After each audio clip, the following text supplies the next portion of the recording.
Shalom saudara-saudara yang dikasihi Tuhan, jemaat di lingkungan GKI Klasis, kita bertemu lagi dalam perenungan firman Tuhan.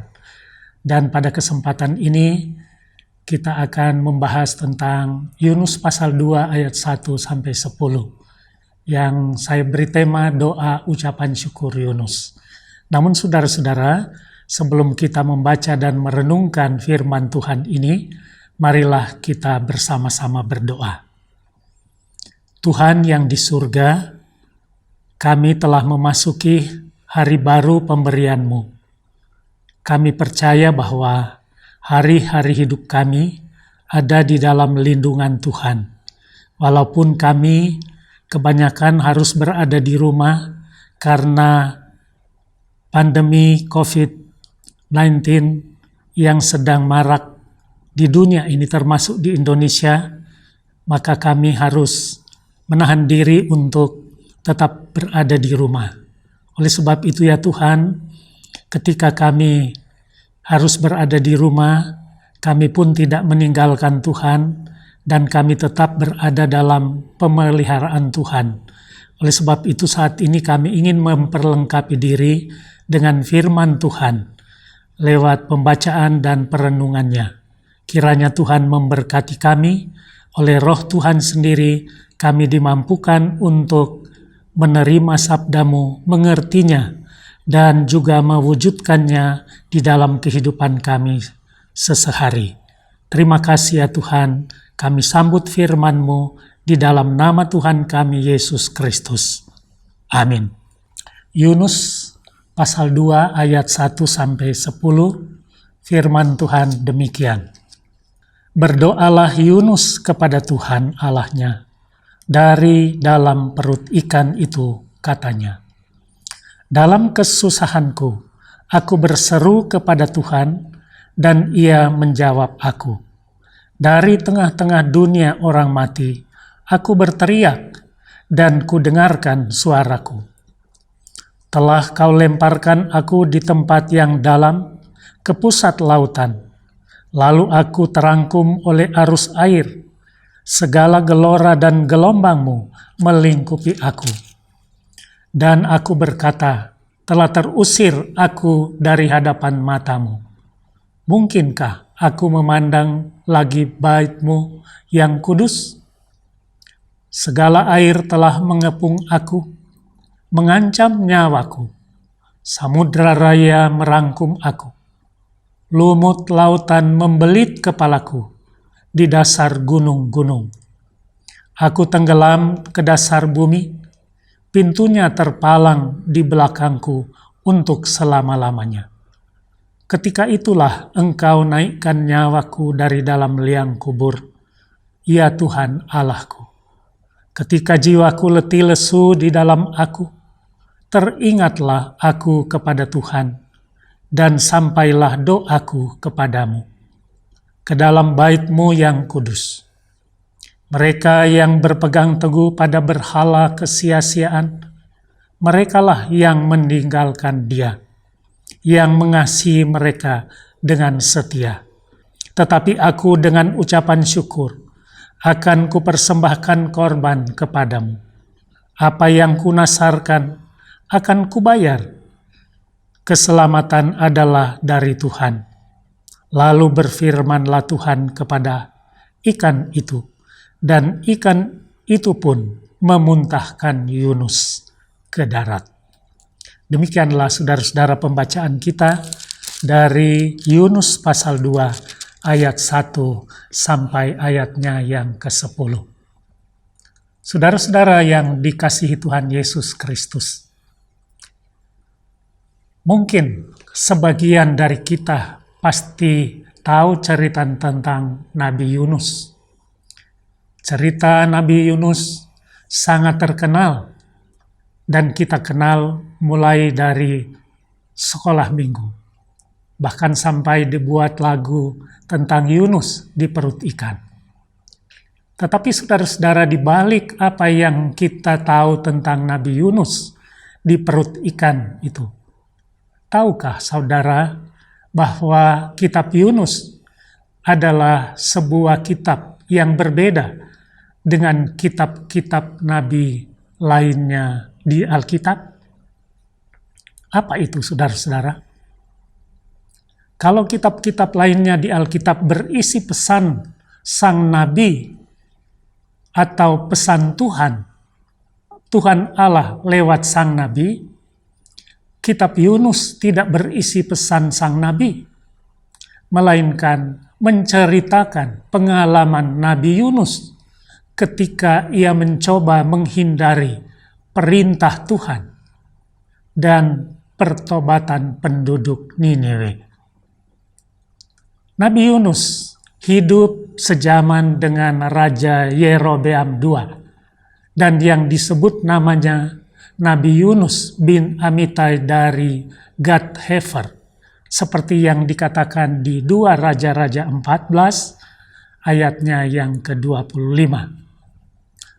Saudara, dalam bahasa Ibrani, Yunus disebut Jonah, yang berarti merpati. Saudara, Tuhan menyuruh Jonah, merpati atau Yunus ini, pergi ke kota Niniwe, ibu kota kerajaan Asyur. Yang kita tahu bahwa notabene musuh dari Israel, kerajaan Asyur ini. Tetapi Yunus tidak mau pergi ke kota itu untuk menyampaikan pesan Tuhan Allah. Karena ia yakin bahwa kalau orang Niniwe berhenti berbuat dosa, Tuhan tidak akan menjalankan rencananya untuk menghancurkan kota itu. Rupanya saudara-saudara, Yunus sangat membenci Niniwe. Dia ingin kota Niniwe itu biar dihancurkan saja oleh Tuhan Allah. Sehingga saudara-saudara, ketika Tuhan Allah menyuruhnya ke Niniwe, ia tidak mau. Saudara yang dikasihi Tuhan, jemaat GKI Klasi Solo, Yunus pasal 1 ayat 1-3, di sana dikatakan, datanglah firman Tuhan kepada Yunus bin Amitai demikian, bangunlah, pergilah ke Niniwe, kota yang besar itu, berserulah terhadap mereka, karena kejahatannya telah sampai kepadaku. Tetapi Yunus bersiap untuk melarikan diri ke Tarsis, jauh dari hadapan Tuhan. Ia pergi ke Yafo dan mendapat di sana sebuah kapal yang akan berangkat ke Tarsis. Ia membayar biaya perjalanannya, lalu naik kapal itu untuk berlayar bersama-sama dengan mereka ke Tarsis, jauh dari hadapan Tuhan. Saudara, Yunus melawan Tuhan. Yunus memberontak kepada Tuhan. Ia menjauh dari Tuhan. Ia mau melarikan diri dari hadapan Tuhan. Tuhan menyuruh Yunus ke kanan, tapi ia ke kiri. Tuhan menyuruh Yunus ke utara, tetapi Yunus ke selatan. Yunus melawan Tuhan. Suatu sikap dan tindakan yang tidak terpuji sebagai seorang nabi, sebagai seorang hamba Tuhan. Tetapi apakah pelariannya untuk menjauh dari Tuhan berhasil? Ternyata tidak, saudara-saudara. Allah adalah pencipta dan Yunus adalah ciptaan. Tidak mungkin ciptaan melawan penciptanya. Allah sang pencipta bisa berbuat apa saja terhadap ciptaannya sesuai dengan kehendaknya. Dan sesuatu yang tidak mungkin bagi manusia ciptaannya, tetapi selalu mungkin bagi Tuhan. Tidak ada yang mustahil bagi Tuhan. Bagi manusia banyak hal yang mustahil. Saudara yang dikasihi Tuhan, orang-orang di kapal yang ditumpangi Yunus dan alam ciptaannya dipakai oleh Tuhan untuk menggagalkan pelarian Yunus. Lautan mengamuk dengan gelombang yang dahsyat, sehingga pada akhirnya mereka membuang undi dan Yunus harus dibuang ke laut yang sedang mengganas. Dan setelah mereka membuang Yunus ke laut, laut itu pun yang tadinya menggelora menjadi tenang. Kemudian Tuhan menyuruh seekor ikan besar menelan Yunus. Yunus pasal 1 ayat 17 dikatakan, "Maka atas penentuan Tuhan, datanglah seekor ikan besar yang menelan Yunus, dan Yunus tinggal di dalam perut ikan itu 3 hari 3 malam lamanya." Saudara-saudara yang dikasihi Tuhan, normalnya kalau orang ditelan ikan, pasti tidak perlu menunggu sehari, bahkan apalagi beberapa hari. Mungkin hanya beberapa menit saja orang itu sudah mati. Tetapi firman Tuhan mengatakan di dalam bacaan kita tadi, Yunus tinggal di perut ikan 3 hari 3 malam. Yunus bisa tinggal di perut ikan 3 hari 3 malam karena dikatakan atas penentuan Tuhan, bukan karena kehebatan Yunus, bukan karena kekuatan Yunus, tetapi karena pertolongan Tuhan. Karena kasih karunia Tuhan. Tuhan masih mengingat hamba-Nya yang keras kepala ini. Dan setelah itu, apa yang dilakukan Yunus? Bacaan kita tadi, saudara-saudara, memberitakan bahwa Yunus kemudian di dalam perut ikan, ia berdoa kepada Tuhan. Bahkan tema saya ambil seperti yang menjadi tema yang ditulis oleh Lembaga Alkitab Indonesia, doa ucapan syukur Yunus.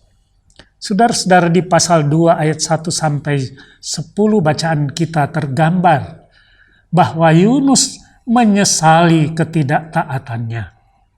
Di dalam perut ikan itu ia berdoa, dan isi doanya adalah ucapan syukur, pujian, penyesalan, dan penyerahan diri kembali kepada Tuhan.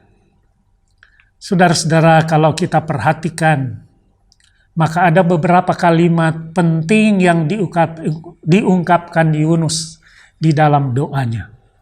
Yang pertama, saudara-saudara, telah kau lemparkan aku, seperti di ayatnya yang ketiga.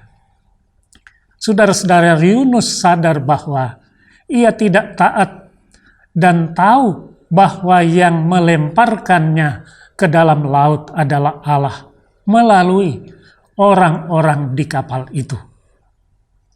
Kesedihannya dan ketakutannya yang terbesar adalah jikalau ia dibuang, jikalau ia diusir dari hadapan Allah untuk selama-lamanya, seperti ayatnya yang keempat.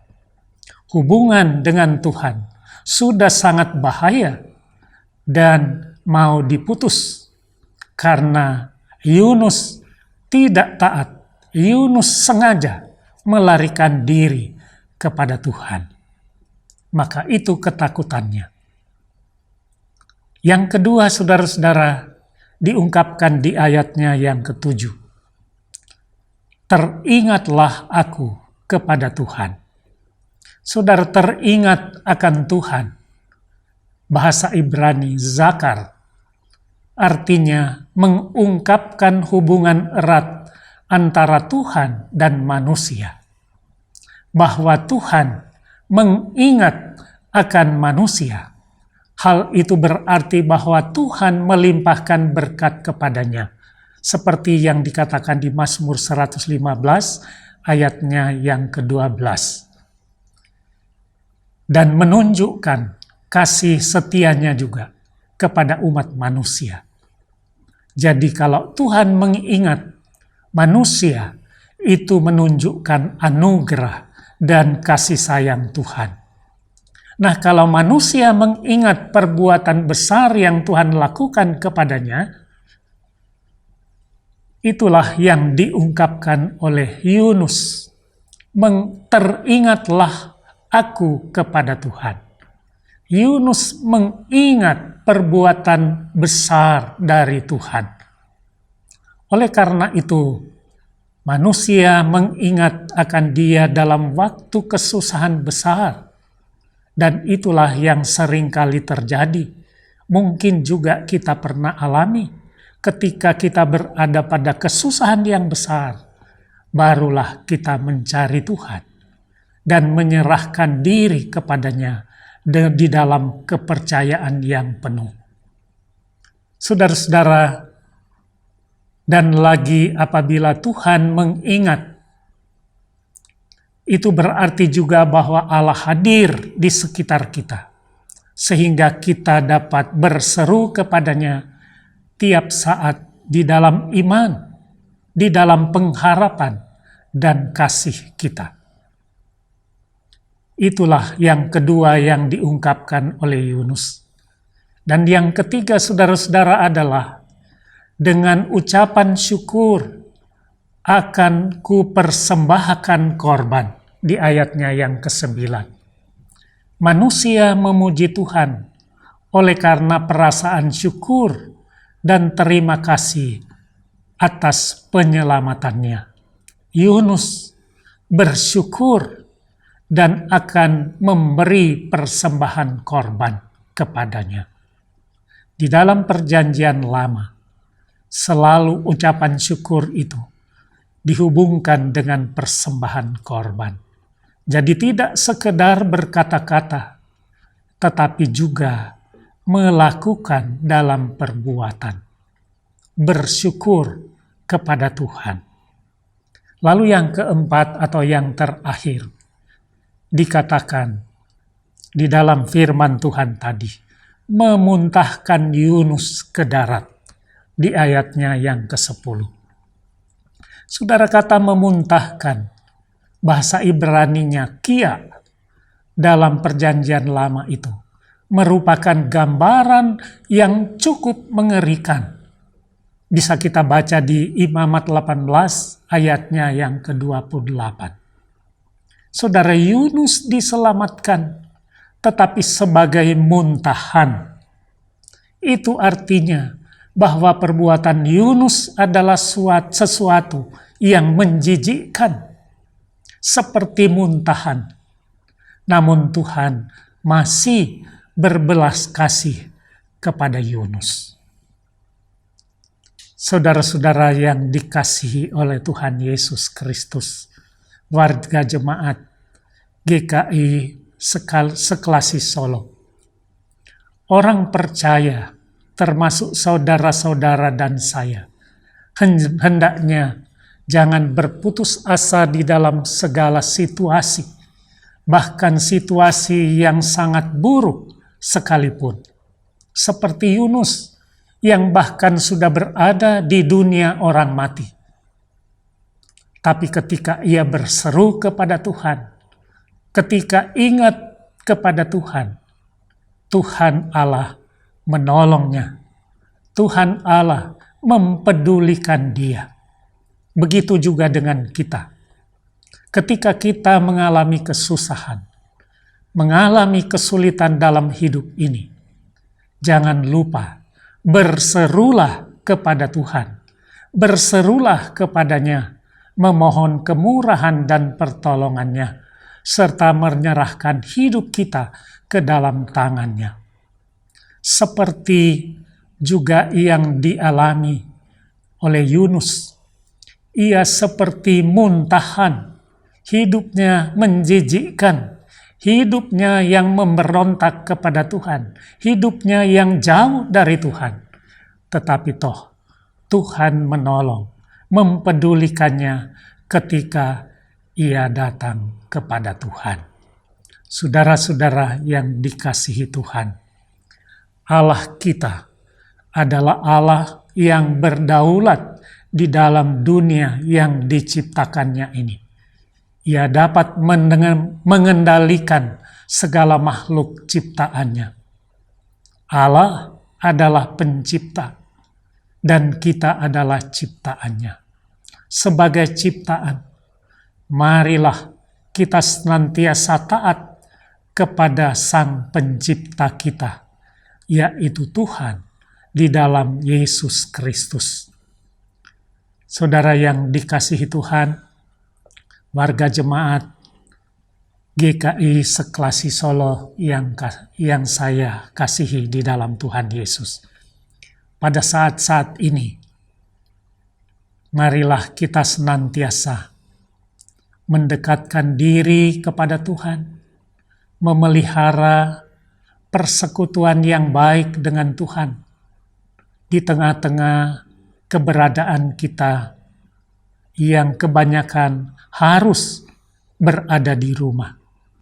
Kiranya firman Tuhan ini boleh menjadi berkat bagi kita semua. Amin. Mari kita berdoa. Ya Tuhan, terima kasih untuk firman-Mu. Kami telah mendengar firman-Mu yang telah disaksikan, yang telah disampaikan kepada kami. Yunus yang melarikan diri dari hadapan Tuhan. Yunus yang tidak taat kepada Tuhan. Yunus yang mau menjauh dari Tuhan. Kemudian sadar. Kemudian ingat kepada Tuhan. Dan mendekat lagi kepada Tuhan. Tuhan tetap berkenan kepadanya. Ya Tuhan, kami percaya bahwa sejelek apapun kami, seperti Yunus yang bagaikan muntahan. Tetapi apabila kami datang kepada Tuhan, Tuhan tetap berkenan kepada kami, tetap memanggil kami, mengasihi kami, dan menganugerahi kami kasih sayang dan pemeliharaan yang nyata. Terima kasih ya Tuhan, berkatilah kami semua, berkatilah jemaat-Mu Seklasis GKI, Seklasis Solo ini. Kami hanya menyerahkan ke dalam tangan Tuhan, mohon berkat penyertaan dan kasih sayang pemeliharaan Tuhan. Terima kasih ya Tuhan, dengar dan kabulkan doa kami. Karena kami berdoa di dalam nama Tuhan kami Yesus Kristus, Tuhan dan Juru Selamat kami. Amin.